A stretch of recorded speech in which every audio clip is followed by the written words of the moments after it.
O autoconhecimento é uma ferramenta poderosíssima, capaz de transformar toda a sua vida e manifestar a realidade que você mais deseja. Já pensou em realizar o seu maior projeto de vida, se casar com um homem que você ama, fortalecer essa relação todos os dias e ainda ser presenteada pelo universo com uma filhota? A cerejinha do bolo? Parece bom demais para ser verdade, né? Eu mesma não acreditaria que tudo isso é possível caso eu não tivesse conduzido pessoalmente o processo de desenvolvimento da Anne. Vamos conhecer a história dela? Porque quando a gente trabalhou o ano em 2018, quando a gente fez esse processo de desenvolvimento pessoal, eu lembro que um dos seus maiores projetos era realmente, tipo assim, casar, formar família. E quando a gente terminou o programa, você ainda não estava grávida da Elisa, você estava só com a viagem marcada para a França e estava com o projeto de morar junto, depois que o Gabriel se formasse. Mas assim, foi muito rápido. Terminou o processo de desenvolvimento, você ficou grávida, vocês foram para a França, daí quando voltou, vocês já foram morar juntos. Tudo que você planejou na época aconteceu com uma velocidade surpreendente. E, Foi. e daí eu queria saber, assim, a sua visão de tudo isso. O universo dá, né? Eu Tá. acho que eu vi muito como uma chamada do universo. Meu filho, ó, se resolva, pá. Porque o que acontece? Realmente foi tudo muito rápido. Eu não esperava nem metade dessas coisas, né, que aconteceram. Porque o meu plano era outro. Meu plano era assim, a gente ia morar junto aqui em Feira, mas eu pensava muito na parte profissional ainda aqui, para me estabelecer. Só que aí quando a criança nasce, tchau profissional, pelo menos um tempo, né? Aconteceu E comigo também. e até você se reestruturar de novo, mesmo você sendo 100% mãe X tempo, né? Igual você ficou acho que até os 4 meses, né? E depois você Sim. voltou. Mas você não volta igual, você vai voltando aos poucos. E eu acho que demora ainda, demora até o bebê ir para a creche. Eu imagino, né? Que Sim. aí começa, né? Mas, então, eu não imaginava. Até quando você me falou que da entrevista, eu falei, gente, eu vou falar o que pra Tati? Eu vou falar o segredo do relacionamento é engravidar sem querer. Aconteceu isso comigo, mas comigo não funcionou. Não funcionou. Comigo não funcionou. Não funcionou. Ah, E assim, eu lembro que na época eu tinha muito medo, muito receio da convivência, porque eu nunca tinha convivido com a pessoa, né, com ele antes, assim, sim. muito tempo. E eu ficava com medo de, será que vai dar certo? Minha personalidade é bem diferente da dele, mas hoje eu vejo que elas se complementam, porque eu sou muito na paz, Gabriel é mais agitado. E aí eu fico imaginando, assim, que é perfeito assim, né? Porque um Sim. tem que botar o outro para frente, mas o outro também tem que frear, né? Para não se desgastar. E a Elisa, ela veio foi a cereja do bolo para isso tudo, né? Alô, me conta uma coisa. Quando a gente trabalhou junto, eu lembro que você amava o processo de autoconhecimento. Mesmo antes da gente trabalhar, você estava o tempo todo buscando e tentando se conhecer. E eu lembro que você entendia muito sobre relacionamentos, você pesquisava muito, você entendia muito da dinâmica de relacionamento. E eu queria que você me falasse agora, por exemplo, que você é esposa, o quanto o seu autoconhecimento, o quanto você ter vivido a vida inteira buscando se entender, entender a dinâmica dos relacionamentos, o quanto isso te ajuda hoje a manter o seu próprio relacionamento saudável, funcional. Qual que é Uhum. a sua ideia em relação a isso? Porque eu, particularmente, acho que a gente só consegue dar o que a gente tem. Se a gente não conhece, se a gente não se compreende, a gente não consegue viver um relacionamento bacana. Como é que você, dentro de todos esses processos, encara o seu relacionamento hoje? Certo. Então, quando você se autoconhece, né? Você busca, aí, por exemplo, você entende o que te faz feliz, por exemplo, né? Sim. O que me faz feliz é ter um café da manhã, vamos supor, né? Um café tranquilo para começar o dia bem. Isso faz, né? Faz parte da minha felicidade. Ou então, o que me faz feliz é quando o meu marido me dá um presente. Não que seja eu, né? Estou dando um exemplo. Sim, aham. Aí, ou então quando ele me faz carinho em mim, quando você conhece que a sua forma de amar, você começa a aceitar a forma do amar do outro, né? Sim. que eu acho que para mim é uma das coisas mais importantes. Então, você aceitar o jeito da pessoa, como ela é, a forma como ela ama, tudo você reconhece no outro depois que você reconhecer em você primeiro. Você não aceita, por exemplo, vamos supor, Gabriel. O Gabriel, ele é muito agitado. Ele é agitado do tipo, bora, bora, bora, bora, bora. Se eu tô pondo o cinto na Elisa no carro, aí eu vou pondo assim bem devagarzinho, porque eu sou devagar, entendeu? E eu ficava irritada, às vezes, porque eu achava que ele tava dando pressa. Mas é porque o jeito dele é apressado. Uhum. A gente ia passear na rua, aí vamos passear, Gabriel. Aí a gente começava a andar, e ele andava correndo. Eu, calma, Gabriel, a gente vai passear. A gente vai andar devagar, olhar, olha, entendeu? Aí você vai entendendo que a pessoa é assim e para de se incomodar com algumas coisas que são irrelevantes, né, para uma felicidade. Então, eu acho que a parte do autoconhecimento maior é essa, é a aceitação do outro como ele é. É lógico, né? Quando você tem alguma disfunção de caráter é outra coisa, né? Se você vê alguma coisa errada, todo mundo tem uma parte assim no seu caráter que deixa a desejar, ou às vezes a gente sente inveja. Não, e luz e sombra, né? A gente é feito 100% de luz e sombra. Não, não tem ninguém que seja exclusivo um ou exclusivo outro. É uma mistura de luz e sombra. E isso que você falou eu acho muito bacana, porque eu estava conversando com uma aluna minha sobre projeção, que eu falo que a gente muitas vezes não ama de verdade. A gente não ama a pessoa com o que ela tem para dar de fato. A gente está o tempo todo querendo mais dela. A gente não ama quem ela é. A gente ama a projeção que a gente faz dela na nossa mente. Por exemplo, eu quero que o meu marido ou meu namorado ele seja assim, assim, assim, assado. É esse ideal que eu amo. Porque quando ele se apresenta exatamente do jeito que ele é, sem a minha projeção, eu fico arrumando um monte de defeitos. Eu fico querendo mudar absolutamente tudo nele. Sim. Você concorda comigo que acontece isso muito? Mas você idealiza. O problema das pessoas é quando elas idealizam as coisas. Não existe ninguém perfeito. Eu acho que isso vai piorando quando a gente vai ficando mais velho. Porque aí você começa a ficar mais, tipo, seletivo. Intransigente também, né? Isso. Eu acho que, por exemplo, mulheres que estão em busca de um relacionamento aí, quanto mais demora, mais difícil vai ser você quebrar. Então, realmente, essas mulheres vão precisar de um trabalho de autoconhecimento e de aceitação muito maior de uma menina de 20 anos que encontrou seu amor e eles vão se construindo juntos, né? Sim. É isso que eu penso. Além disso, eu acho que você fazer sacrifícios, né, para um bem maior, também vale, né? Tanto um quanto o outro, não vale só você fazer. Mas você tem que ver até quando esse sacrifício ele é benéfico para É você. digno, né? É digno, traz dignidade para nossa vida. Exatamente. Eu vou te dar um exemplo, por exemplo. Gabriel, ele é muito sociável, ele gosta muito de sair, de conversar com as pessoas, e eu também. Só que com Elisa, para sair com ela de noite, para ficar fazendo viagem, ficar tirando ela da rotina, é muito ruim. Sim. Porque isso desestrutura ela e tal. Então, várias vezes ele quis viajar, aí eu peguei e falei, não, vamos fazer o seguinte, vamos tentar viajar pelo menos de 15 em 15 dias, ou de 20 em 20 dias. Aí a gente viajava, tirava ela da rotina, mas ele ficava feliz. Sim. Então, assim, me incomodava porque quem se lascava era eu, né? À noite, ficava correndo atrás de mim na praia, assim, babá.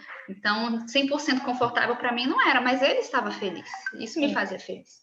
E, por exemplo, ele queria viajar toda semana, por exemplo. E daí, para que todo mundo fique feliz e para você era muito desgastante. Então, vamos combinar de 15 em 15, 20 em dias. Então, todo mundo cede um pouco, todo mundo abre um pouquinho de mão da sua zona de conforto para realmente por um bem maior. E isso que você falou, eu acho muito bacana, porque é assim nos relacionamentos, é assim na vida. Muitas vezes você sacrifica horas de lazer porque você está construindo um empreendimento. Às vezes o sacrifício parece grande, mas no futuro vai valer a pena. Você, muitas vezes, que nem a gente que é mãe, a gente abre mão de horas preciosas com os nossos filhos, coisa que a gente ama, para se dedicar a algum projeto pessoal nosso. Na hora pode doer, na hora a gente fala assim, poxa, será que vale a pena estar longe do meu filho? Mas a gente sabe que no futuro a gente vai olhar para trás e falar assim, não, o sacrifício valeu a pena. E na área dos relacionamentos é exatamente isso, eu concordo 100% com você, que a gente tem que se adaptar, a gente tem que ceder, e principalmente a gente tem que compreender que o outro é o outro, que ele vê o mundo de uma forma diferente, que ele foi criado de um jeito diferente, que ele traz cargas emocionais familiares da infância. Para quem acredita, para quem segue uma linha mais espiritual, que traz cargas, inclusive, de outras vidas, de outras existências. Então, chega a ser cruel a gente querer exigir que ele faça as coisas do jeito que a gente quer que ele faça, que ele enxergue a realidade do jeito que a gente enxerga. É completamente diferente se a gente não consegue realmente se despir de julgamentos, do nosso ego, da nossa mente. O relacionamento se torna muito difícil, até porque você não vai encontrar absolutamente ninguém. Tem 7 bilhões de pessoas no mundo. Não vai ter absolutamente ninguém que vê o mundo do jeito que você vê. Com certeza. E aí eu uso muito a frase de uma amiga minha, que é assim, a vida já é tão cheia de problema. Por que ficar achando problema em coisas pequenas, né?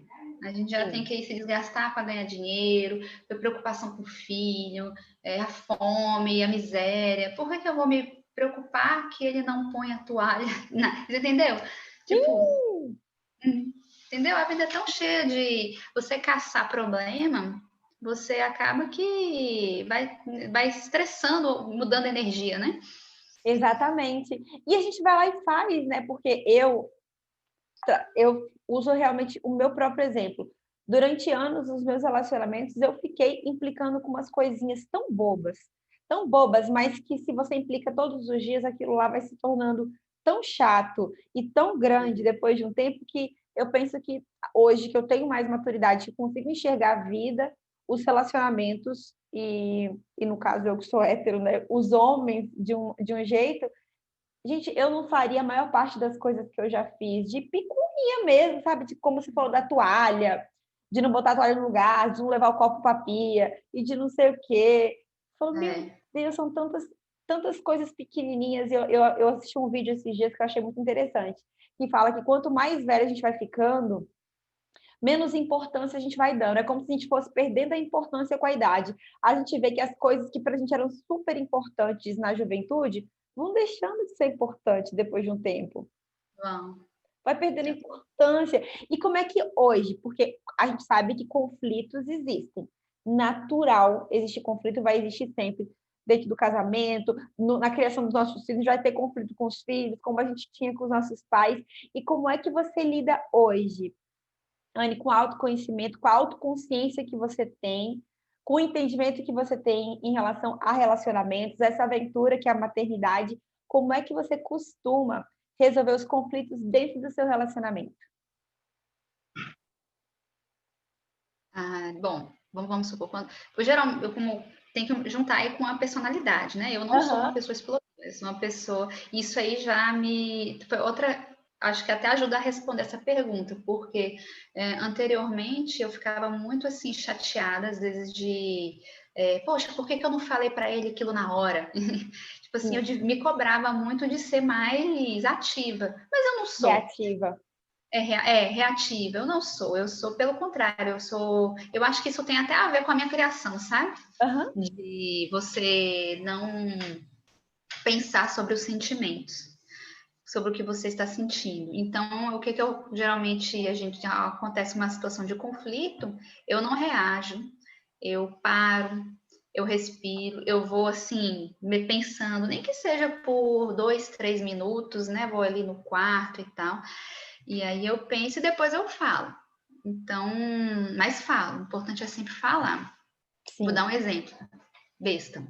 Que eu tava com a Elisa, e aí eu fui sair do banho, aí eu fui no banho e falei, Gabriel, fica com a Elisa aí pra eu tomar um banho. Aí eu fui lá, tomei o banho, aí eu saindo de toalha, molhada, Gabriel veio e me entregou a Elisa. Aí eu fiquei assim de toalha com a menina, e ele pegou, virou as costas e foi embora. Aí eu comecei a pensar assim, poxa, tá errado, alguma coisa tá errada. O que tá errado? Aí eu fui de Elisa e fui pensando, poxa, eu tava de banho, tô molhada, nem secou, tem gotas ainda aqui no meu rosto. Tem que trocar de roupa. Isso. E aí, depois de ter entendido o meu sentimento e por que que eu fiquei com raiva, porque na hora que ele me entregou, eu fiquei com raiva, mas eu não entendi o porquê. Aham. Porque o meu processo é lento. Então, primeiro, aceitar que cada um é cada um, né? Que o meu processo é mais lento, de outros é mais rápido. E o segundo é você poder falar com calma. Eu peguei e cheguei assim, ó, amor, eu tinha acabado de sair do banho. Você não pode ficar um tempo com a Elisa, poxa, você fica tão pouco, você quase não fica em casa, você tem que ficar mais com ela, você tem que ter um momento só seu e dela. Aí ele pegou, aí ele entendeu que ele ficou. A gente lida as coisas com muito bom humor, sabe? Às vezes, até quando eu fico com raiva, logo, logo eu já tô rindo, porque eu não sei, é o jeito. Que bom, é leve. É leve. Aí eu já saí reclamando assim, você quer que eu fique 100% com ela trabalho, em colo, né, fazendo brincadeira? Aí ele pegou e ficou com ela lá enquanto eu terminava de me arrumar. Eu não sei se eu respondi a sua pergunta, mas eu acho que sim. Respondeu, e eu achei muito bacana o jeito que você conduziu, porque, como você falou, se fosse uma pessoa explosiva, reativa, na hora eu falo assim, meu Deus, eu não posso nem tomar um banho, não sei o que, não sei o que, e já ia soltar os cachorros. E você entende, pelo menos, e também se eu tiver interpretado errado a sua visão, pode me corrigir. Mas eu acho que você entende porque você tem um profundo autoconhecimento, por exemplo, que o Gabriel não fez por mal. O seu marido, ele não fez por mal. Ele não Não, fez assim, meu Deus, vou sacanear a minha esposa, vou dar o neném para ela cuidar mesmo. Não! Na hora que ele foi lá entregar a filhota, ele só estava pensando em resolver alguma coisa que era dele, em atender uma necessidade dele. Tipo, talvez eu quero fazer alguma coisa e não estou conseguindo, eu quero me concentrar em alguma coisa e não estou conseguindo. Ele nunca pensou em te magoar, te ferir, te deixar com raiva. Muito pelo contrário, talvez se ele tivesse pensado que isso ia acontecer, ele não teria feito. Não, ele só foi te entregar porque ele estava atendendo uma necessidade dele. Porque no final das contas, tudo que a gente faz, e pode parecer até meio estranho, porque tem pessoas de fato que fazem coisas que a gente julga que são ruins, mas tudo que todos os seres humanos fazem tem uma intenção positiva. Está buscando atender alguma coisa sua. E nunca é fazer mal para o outro. Pode ser que, como consequência, aconteça de pessoas fazerem mal para outras com as suas atitudes. Acontece, com certeza. sim. Mas se você perguntar para todo mundo por que ela fez aquilo, ela nunca vai. Ela sempre vai ter uma justificativa. Não, é que eu estava assistindo, por exemplo, um programa de televisão e não estava conseguindo prestar atenção. Não, eu precisava responder uma mensagem de trabalho e eu não estava conseguindo me concentrar, ou estava resolvendo um problema. Enfim, jamais era visando sacanear, ou não querer ser um bom pai, ou não querer ser um bom marido. Jamais isso. Estava simplesmente atendendo uma necessidade dele. Não, preciso fazer isso aqui, vai com a mamãe, Elisa. Só que a gente, quando é reativa, a gente já pensa, meu Deus, e nananã, e não tem consideração por mim, e não respeita o meu momento.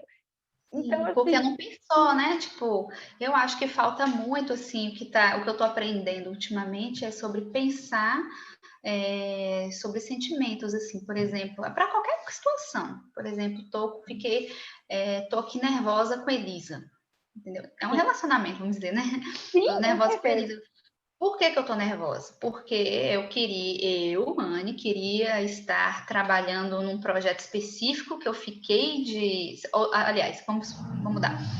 Por que que eu fiquei com raiva de dizer? Porque eu marquei uma reunião com a Tati, e só que ela tá aqui conversando e eu não tô conseguindo fazer, entendeu? Então, o Sim, problema não foi ela não é ela que está irritando, o que está me irritando é a situação que eu tô passando, porque eu não atingi a minha expectativa, que era o meu objetivo. Então, sim, eu acho que o processo de autoconhecimento é isso também. sim. Você não entendeu o sentimento, você entendeu a situação. Isso. E autoconsciência, né? Porque a gente só consegue compreender a situação e o nosso sentimento quando a gente analisa, quando a gente sabe analisar. Porque a maior parte das pessoas, a gente não aprendeu isso na escola, a gente não aprendeu isso com as nossas mães. É uma busca 100% interna, e que se você não busca, você não consegue compreender. E sempre que eu tô brava, por exemplo, eu fiquei brava porque eu fiz uma programação e não estou conseguindo. Sempre que eu tô brava, eu tenho que assumir a minha parcela de responsabilidade. Se eu estou brava, tem a ver com alguma coisa minha. Nunca tem a Sim. ver com o outro. Nunca tem a ver com o outro. Tem a ver comigo. Por exemplo, um exemplo, por exemplo, dentro do relacionamento.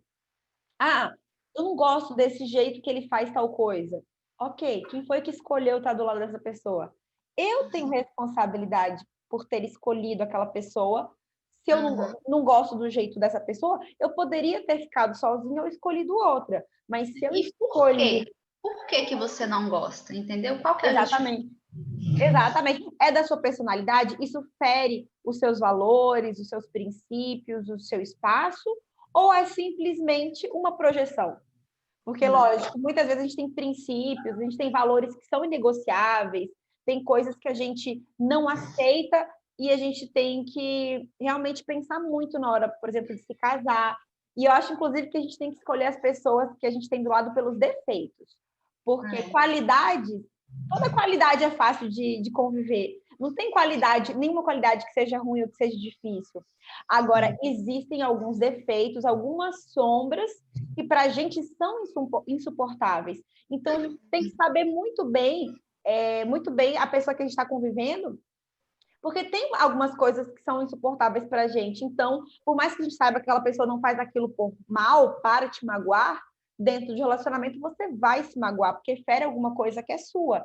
Então, daí você tem que fazer essas análises todas antes de se relacionar. E já que eu escolhi me relacionar, que eu decidi que as sombras e os defeitos daquela pessoa não me ferem absolutamente nada, então eu tenho que buscar compreender, tenho que buscar adaptar, tenho que buscar conversar. Uma coisa que você me falou aqui que me marcou muito foi assim, eu falo, Tati, eu posso dar um tempo, eu posso pensar, eu posso racionalizar, mas depois eu vou lá e falo. Isso é muito importante, Anne, porque eu percebo que os casais, depois de um tempo, deixam de falar. Porque quer evitar briga, quer evitar conflito, não quer se aborrecer. Só que cada vez que eu não falo alguma coisa que está me incomodando, eu crio um abismo maior entre eu e meu companheiro, meu marido, meu namorado. E é muito difícil você manter isso durante muito tempo, sabe? Porque a vida vai passando e você vai querendo diminuir conflitos, né? Eu acho que você evitar conflitos. E você pode ser que você vai num caminho, vai perdendo a sintonia um do outro. E é muito difícil você manter uma conversa quando você fica com raiva das coisas. É um treinamento diário. É igual ir para academia. Você tem que fazer todo dia. Vai ser ruim, mas tem que falar, tem que fazer. Sim. Porque uma hora você, vou evitar fadiga, não fiquei com raiva, deixa. Aí vai acumulando, acumulando. Entendeu? Exatamente. E de toda vez que você olha para a cara da pessoa, você lembra daquilo que te deixou com raiva, ela não está nem sabendo, ela não tem nem a oportunidade de mudar o comportamento, porque você nem avisou para ela que aquilo ali estava te incomodando. Uhum. E eu não sei nem se te dizer assim se isso acontece com todo mundo ou só com algumas pessoas. Exatamente. E falar sem medo. O que eu acho mais bacana é você poder ser quem você é, genuinamente na frente da pessoa que está com você. Porque a gente fica, muitas vezes, encenando.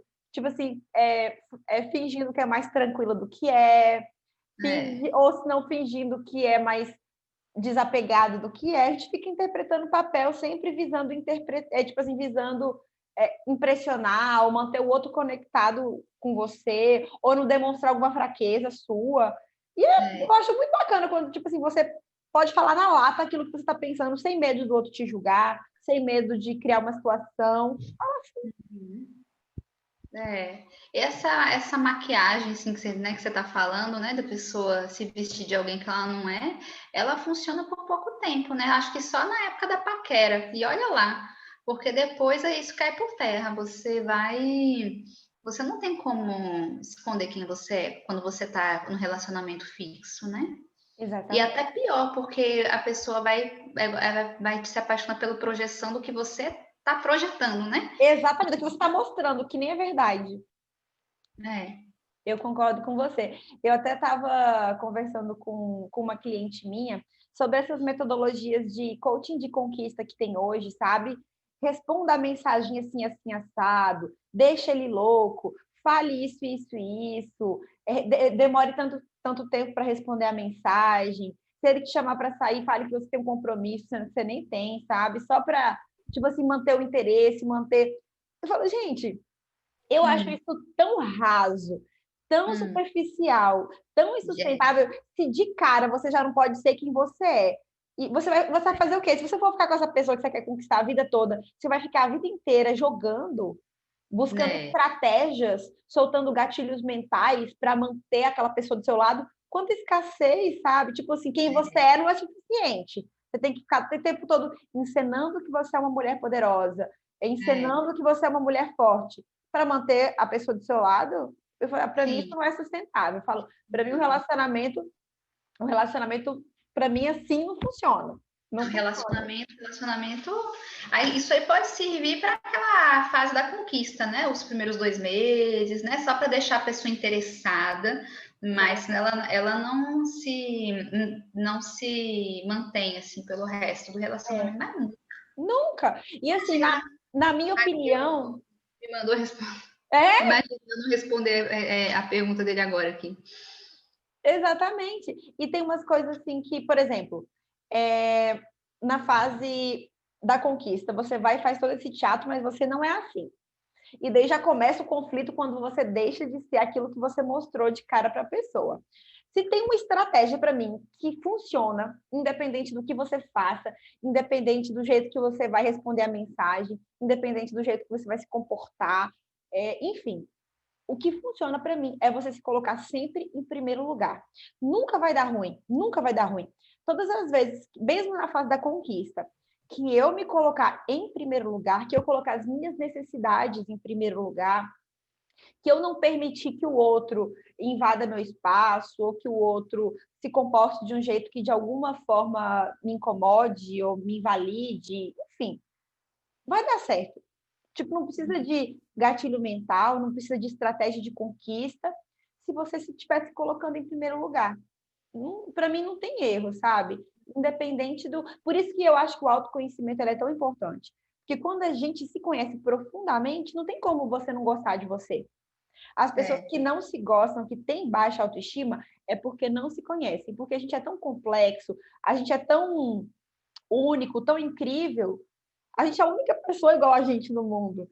Que se você está achando que você não é boa, se você está achando que você, de alguma forma, não tem valor, é porque você ainda não explorou isso em você. Porque se você explorar, você vai ver que você é, de fato, uma pessoa muito interessante. Qualquer coisa que é única é interessante para algumas pessoas. Então, todo mundo é interessante. E se não está conseguindo enxergar isso, é porque não se conhece.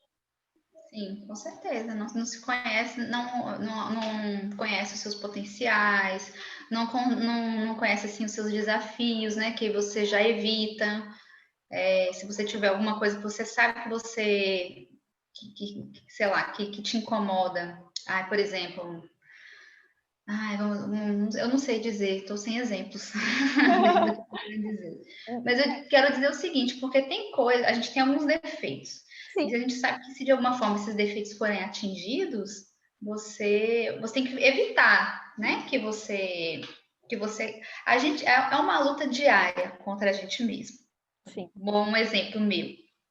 Muito light, né? Eu sou muito light, muito devagar. Às vezes eu sou devagar até demais. Se eu deixar isso me consumir, eu vou acordar tarde, eu não vou realizar minhas tarefas, e aí eu vou ficando triste, entendeu? Então, o que eu tenho que fazer é uma luta diária contra esse meu, né? Essa energia mais branda, né? Mais calma. Isso, energia mais branda. Tem que colocar um pouquinho de energia. Então, tem que acordar cedo para academia. Isso ajuda bastante. E aí, isso, de certa, você sabendo que é isso que te faz cair, entendeu? Sim. Aí, a chave tá aí, é você saber aonde. É muito bacana esse equilíbrio que você falou mesmo. Eu sou o oposto de você. Eu sou extremamente agitada. Tanto que a minha maior sombra, com certeza, é a ansiedade. Eu luto contra a ansiedade todos os dias e eu sei que se eu viver 100 anos, serão 100 anos de luta contra a ansiedade, contra a aceleração, tanto da mente quanto do corpo. Então, se eu acordar e eu não meditar pelo menos 10 minutos todos os dias, eu já começo o dia, tipo assim, que a minha cabeça funciona igual um furacão. Então, se eu não paro, se eu não medito, e se eu nem sei que eu sou assim, eu não sei como combater isso. Então, eu vou ficar a vida inteira dando volta em círculos, fazendo muito, eu tenho muita energia, mas ao mesmo tempo não fazendo nada direito e não construindo nada de bacana. Sim. Existem milhões de pessoas com muita energia ou com energia mais branda, mas cada uma tem a forma de canalizar essa energia, né? Para você é meditar, para outros é caminhar, para outros é ir para academia e gastar, né? Explodir. Entende? Então, aí que tá o processo de autoconhecimento, né? Você saber o que você tem que fazer os testes, entender qual que dá mais resultado. Você se lembra como é que você se sentia antes de passar por todos esses processos? Como é que você se enxergava antes de passar por todos esses processos de autoconhecimento? Como é que era a sua autoestima? Você lembra? Eu lembro que eu sempre falava que minha autoestima era baixa, né? E você sempre falava que era uma crença limitante. E aí isso realmente me fez pensar, né? Se realmente que era uma crença limitante. Sim. E aí eu comecei a me questionar por que que é uma crença limitante. E aí eu comecei a enxergar assim, várias coisas de infância, né? De situações, de que eu não tinha o autoconhecimento, e aí que quando a gente é novo, a gente não se conhece, né? A gente é adolescente, então as coisinhas que foram te machucando e aí tudo isso assim foi ressignificado. Sim. Às vezes até a parte de a criação mesmo. Os Por isso que exemplos. os exemplos. E hoje a sociedade ela cobra muita agitação. Então, só que é a sociedade, entendeu? Não é a O verdade. inconsciente coletivo, exatamente. É consciente coletivo. Então, eu comecei a me aceitar melhor essa parte do ser mais Good vibe. good vibes, porque eu entendi que foi a forma como eu fui criada, porque os meus pais são assim, meus avós são assim, eu vou mudar isso, eu não vou mudar isso. Quem sou eu para mudar isso, né? Se é a Com a minha natureza. história, a minha história familiar é essa, né? E ela tá errada, ela não tá errada, ela é assim, ponto, né? E outra coisa, Anne, isso aí tem muito a ver também com a polarização. A energia masculina, ela é super valorizada, historicamente. E a energia masculina é essa energia de agitação, de correr, de buscar as coisas, de ser desenfreado, de direcionamento. Então, isso tem muito a ver com essa supervalorização da energia masculina. Enquanto nós somos mais emocionais, mais fluidas, mais calmas, a nossa energia feminina sempre foi muito desvalorizada, como se a gente fosse, de fato, assim, lerda, devagar, prolixa.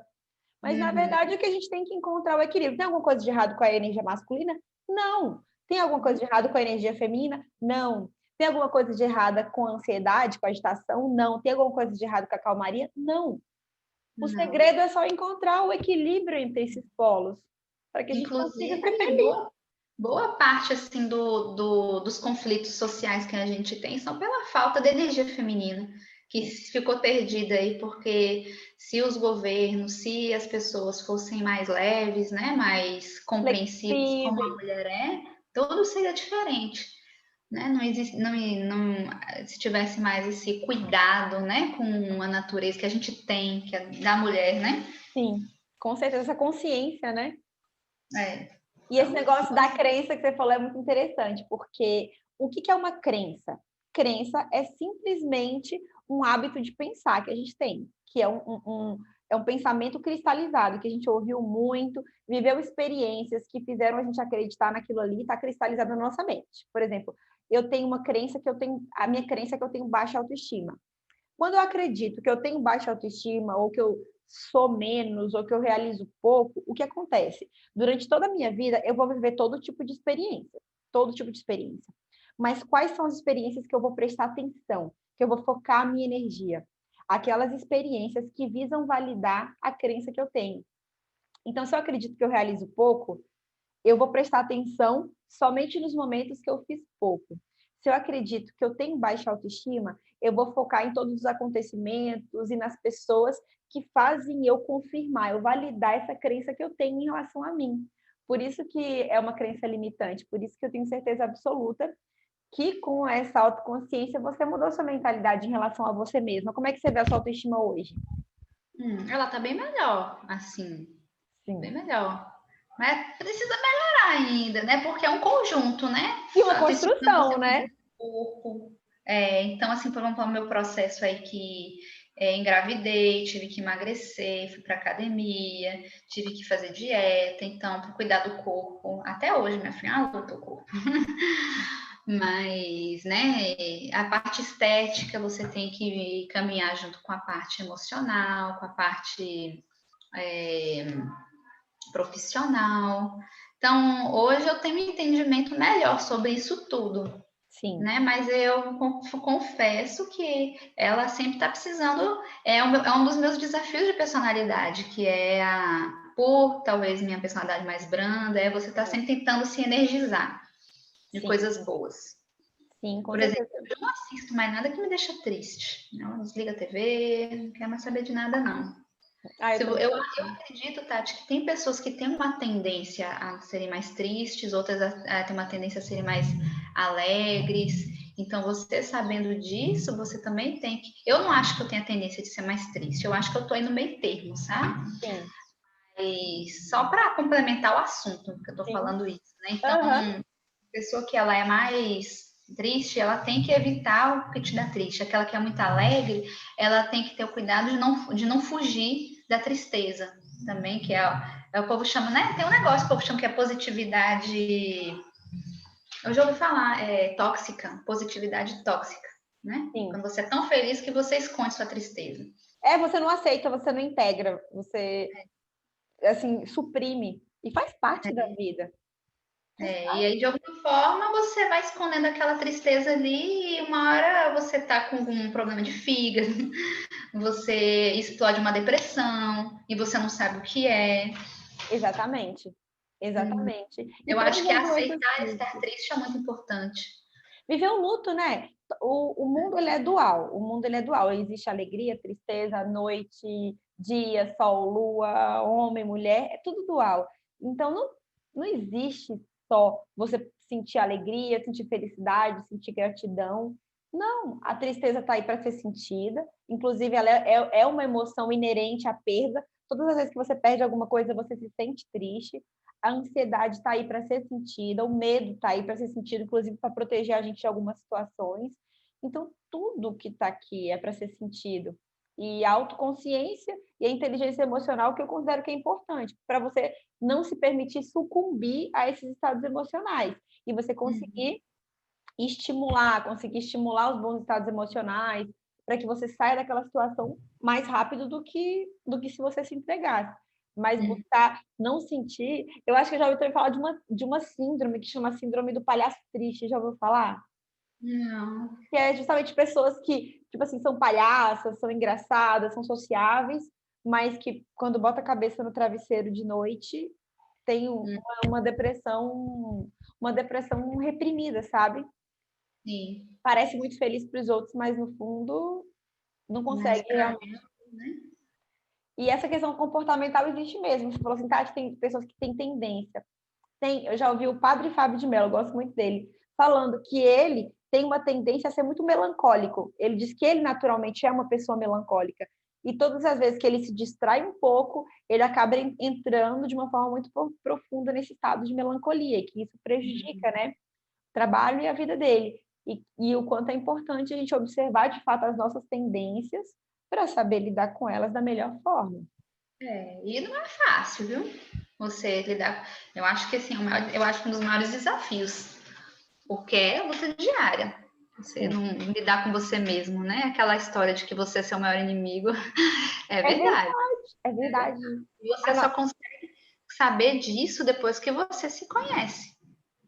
Né? Porque a gente são frases, tem frases que a gente ouve assim desde sempre, mas elas só fazem sentido depois que você se autoconhece, ou não sei, amadurece. Uma delas é isso, que a luta é contra você mesmo.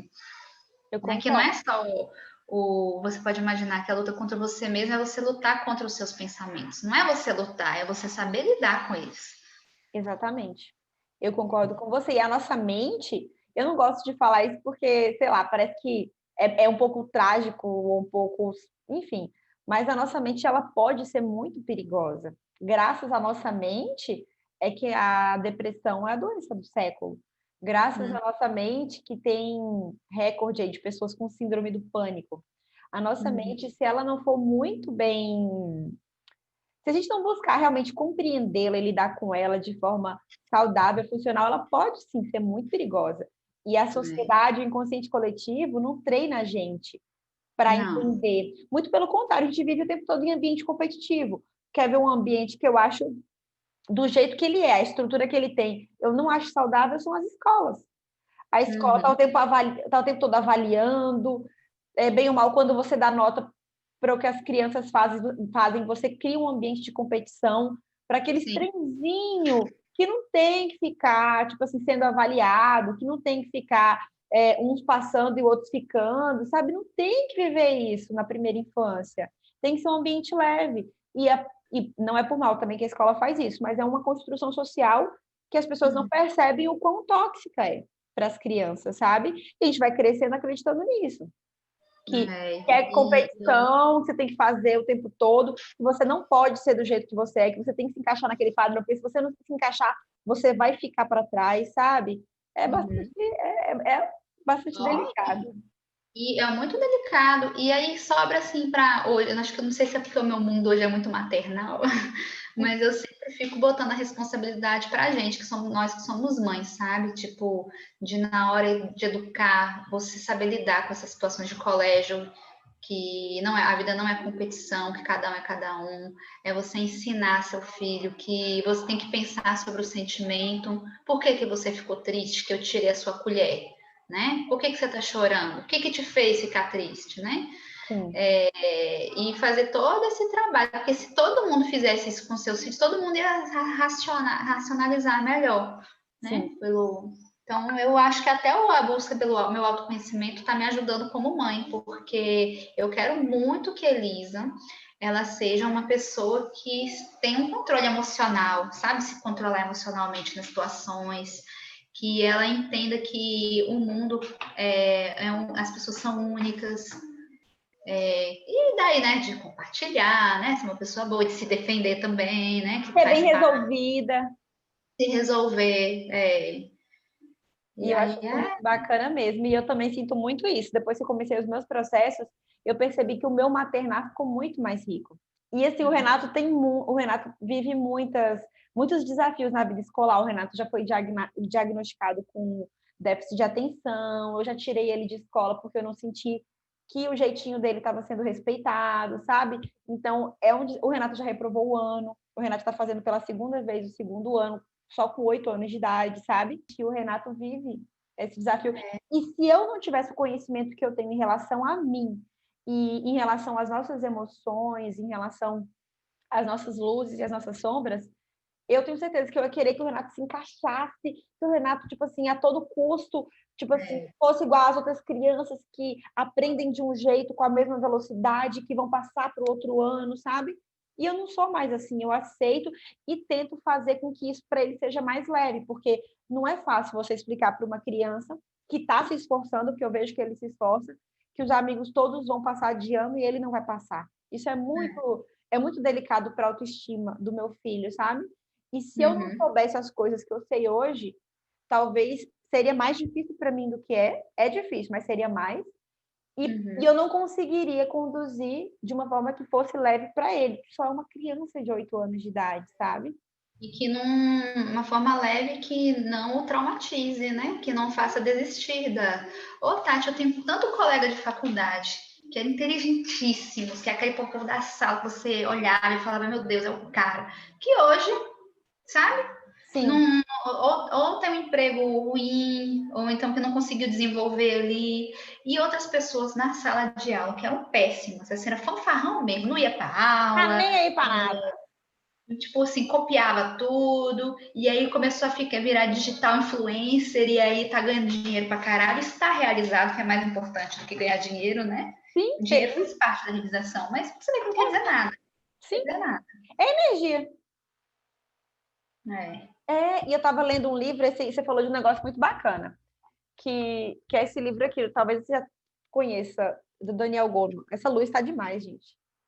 Não tô conseguindo. Inteligência emocional, a É, teoria revolucionária.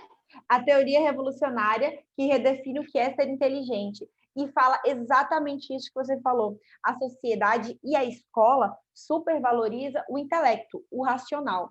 Todavia, não é o racional que comanda as nossas decisões. Todas as nossas decisões da vida, tipo o trabalho que a gente vai ter, o emprego, se vai casar ou não vai casar, se vai ter filho ou não vai ter filho, até se a gente vai comer cuscuz ou pão, café, a roupa que a gente vai vestir, tudo é decisão. E as nossas decisões, elas são tomadas pelo lado emocional do nosso cérebro, pelo hemisfério esquerdo, se não me engano. Então, as decisões, elas são emocionais. E a gente supervaloriza o intelectual, o racional. E daí o que acontece? Não necessariamente aquelas pessoas super inteligentes, logicamente, racionalmente, vão tomar as melhores decisões na vida e vão ser felizes. Porque não é essa inteligência que conta no final das contas. É o quanto você é emocionalmente inteligente. É isso que determina o quanto você vai ser feliz. Segurança emocional. Sim. Se nossos pais tivessem tido o que a gente tem hoje, a oportunidade que a gente teve hoje de entender isso, a nossa vida ia ser completamente diferente. Sim. Como quando Elisa e Renato tiverem na sua vida madura, vão conhecer outras coisas que a gente não sabe, que vai fazer diferença, né? E que viram novas gerações ainda mais evoluídas, com a consciência muito mais expandida, que vão fazer do mundo, na minha opinião, um lugar cada vez melhor, sabe? Eu tenho essa sensação. Dando pitaco. Vou pitaco. No bom português. No bom português, assim, né? Vou pitaco. Aí você tem que lidar com aquilo ali. E eu já me peguei várias vezes muito nervosa. É uma coisa que tira minha energia, é pitaco. Isso tira minha energia demais. Eu não sei por quê. Estou precisando me autoconhecer sobre isso. Mas eu te entendo também, mas eu também não gosto, não, sabe? E sabe que tudo que deixa a gente com raiva na vida, a gente tem um espaço nosso. Pode ser interno, externo, da nossa casa, da nossa liberdade de maternar do nosso jeito, o nosso espaço. Toda vez que a gente fica com raiva, é porque a gente sente que alguém invadiu o nosso espaço. Então, o pitaco deixa a gente bravo por causa disso. Porque eu tenho meu espaço, eu tenho as minhas regras de maternar, e daí vem alguém e invade o meu espaço e quer me ensinar a criar a minha própria filha. E isso deixa com raiva. Não se sinta mal por isso, porque raiva faz parte, e toda vez que alguém invade o nosso espaço, a gente fica com raiva. Só tem que a gente lidar com isso para não prejudicar as nossas relações, né? Mas sentir brava quando alguém te invade é natural. É normal. É normal. Meu amor, e de 2018 para cá, se você pudesse fazer um resumo das coisas mais incríveis que aconteceu e que foram também importantes na sua vida nesses últimos 2 anos e meio, depois que a gente terminou os nossos processos. Veio gravidez, veio maternidade, casamento. O que foi? Quais foram as principais lições que você tirou nesses últimos 2 anos? As principais lições? Sim. Eu acho que as principais lições é que tudo na vida passa, tudo é momentâneo, então realmente é você aproveitar o momento, né? Sim. Que você está passando e vivenciar ele assim da forma como ele é, puro, porque passa, às vezes você vai lembrar com saudade, às vezes não, mas a maioria das vezes você vai lembrar com saudade, eu acredito, né? Uhum. Mas eu acho que assim que tudo na vida passa, foi uma das coisas que nesses anos foi mais forte por vários quesitos. Um, porque da nostalgia que eu tenho, às vezes, de Elisa menorzinha, ou às vezes por pensar do meu medo quando eu comecei a ficar com o Gabriel novamente, os meus medos passou e virou outra coisa.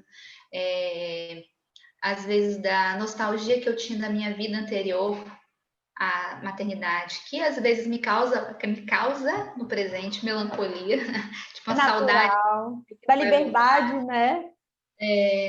Liberdades, eu converso muito com umas amigas de BH e fico lembrando como era BH e eu falo, poxa, passou, né? Então eu lembro com muito carinho, né? Mas como eu também amo a vida que eu tenho hoje, mas tudo na vida passa, né? Então tem que ter realmente aí aproveitar o momento, e sim, o momento sempre é agora, se você quiser, para o que você está fazendo, né? No meu caso, o momento agora é para ser mãe, para outras pessoas é de realizar um trabalho, para outras é de finalizar um trabalho. Eu diria isso, deixa eu ver o que mais, tudo na vida passa. Acho que a parte de aceitação, né? Sim, autoaceitação. Sim, é muito importante. E Até eu porque te todo fiz outra sofrimento pergunta, eu vem. esqueci. Hã? Até porque todo sofrimento da vida vem da resistência. Quando a gente resiste àquilo que está acontecendo, a gente sofre. Então, para mim, a aceitação é realmente é o divino se manifestando na nossa vida quando a gente aceita. Isso. Nossa, outra lição que eu tive assim muito é sobre tempo. Como que a gente faz milagres com pouco tempo. Que antes a gente não dava valor e como assim você sempre precisa de tempo e você nunca vai ter tempo. Você nunca vai ter tempo para as coisas. Você vai Nunca. ter que sempre dar um sambalele aí para fazer as coisas. Se você nunca vai ter tempo para nada. Sim. Então, você tem que se virar aí. Nunca, a gente nunca tem tempo para fazer tudo, por isso a gente tem que realmente escolher aquilo que a gente vai dar prioridade, porque nunca vai dar tempo de ser a mãe que a gente quer ser, a esposa que a gente quer ser, a mulher que a gente quer ser, a profissional que a gente quer ser. Não dá. O dia tem 24 horas, a gente tem que dormir 8, não dá para ser tudo. Então a gente tem que escolher o que a gente quer ser em cada momento. Vai trocando aí suas Sim. máscaras, né? É, Assim, máscara mãe, máscara mulher. Hoje eu tô mãe, né? Amanhã eu sim, posso estar mais arrumada, vou estar mais mulher, digamos, né? sim. Quando você tiver essa franquia, vai estar, tipo, profissional, empreendedora, correndo atrás das coisas que são importantes para você. E a vida é É, isso mesmo. Enquanto a gente estiver respirando, a gente vai ter que dançar essa dança. verdade. É É. isso. Eu acho que eu Ô, consegui responder essas perguntas, né? demais todas e ajudou muito. E por que eu estou fazendo essas entrevistas? Eu estou entrevistando as minhas, tanto as clientes recentes de 2020, 2019, quanto 2018, porque quando eu comecei a trabalhar, eu trabalhava com todo mundo, eu trabalhava com homem, com mulher, eu trabalhava com coaching de negócios, com vendas, com liderança, com pessoal. Só que assim, com a pandemia e com as coisas que todo mundo viveu, que eu acho que a pandemia colocou uma lente de aumento em tudo que a gente tem de bom e tem de ruim também, eu comecei a observar a minha insatisfação profissional com algumas coisas e aquilo que me dava mais prazer, aquilo que era realmente a minha missão, que eu enxergo como missão dentro do meu trabalho. E daí eu comecei a fazer um estudo que estava relacionado com a maior parte das pessoas que eu tinha trabalhado. E daí eu percebi o quanto que o meu método ajudava a desenvolver a autoestima na mulherada, sabe? Porque nós, Uhum. por conta da supressão da energia feminina, por conta do jeito que nós somos educadas, do inconsciente coletivo. Eu É. vejo que acontecia muito em 2018, 19, 20, e vai continuar acontecendo, que a falta de autoconhecimento, a falta dessa compreensão em relação aos padrões sociais, colocam sempre a gente numa posição de fragilidade, numa posição de não acreditar na nossa própria capacidade, de, É. por exemplo, achar que tem muito homem no mundo, achar que relacionamentos são ruins mesmo, achar que se eu deixar de viver aquilo que eu estou vivendo com aquela pessoa, eu não vou achar ninguém melhor. Enfim, são diversas crenças que ficam enraizadas na nossa cabeça, que a gente não dá conta de fazer as coisas sozinha, que a gente precisa de um casamento para ser feliz, que a gente, muitas vezes, que nem eu e você, a gente é mãe. E a maternidade é um padrão social. Mas eu e você somos felizes sendo mães, mas tipo, não precisa ser mãe para ser feliz. Eu vejo muita projeção na maternidade. Tipo assim, o inconsciente coletivo começa a botar na nossa cabeça que com 20, 30 anos, a gente tem que começar a se preocupar com o casamento e com o filho, porque se a gente não tiver essas coisas, a gente não vai ser completa, não vai ser feliz. Isso tudo que eu quero. O meu trabalho hoje é quebrar esses paradigmas, sabe? Então, Sim. eu fiquei estudando a vida das minhas clientes que eu considero que tiveram muito sucesso em suas jornadas, e todas elas, por mais que, por exemplo, a Dai mesmo comprou uma casa, enquanto a gente faz o processo de desenvolvimento dela, comprou uma casa. Você tinha um sonho, era seu, era genuíno, de ter uma família. E você Uhum. conseguiu construir essa família. Eu tenho uma outra cliente minha, uma coach, que ela tinha engordado, ela nem sabe o quanto ela engordou, mas ela engordou no período de um ano muito. Isso fragilizou ela. Ela não gostava mais de comprar roupa, ela começou a prejudicar ela na faculdade, no relacionamento. Então, durante o processo e depois do processo, ela perdeu 13 quilos. Então, foram vários processos e que eu percebi que a raiz de tudo era o equilíbrio emocional e a autoestima.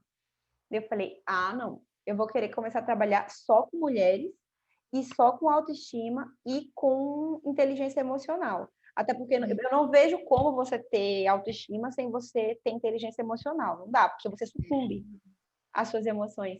Então, eu falei, eu vou contar um pouquinho, entrevistar as minhas coaches lindas e maravilhosas, para que outras mulheres consigam enxergar que é possível, sim, ter um relacionamento saudável, é possível, sim, através da autoestima, você se conhecer, se adaptar a um relacionamento ou conseguir ser feliz sozinha, porque tem gente que acha que é impossível.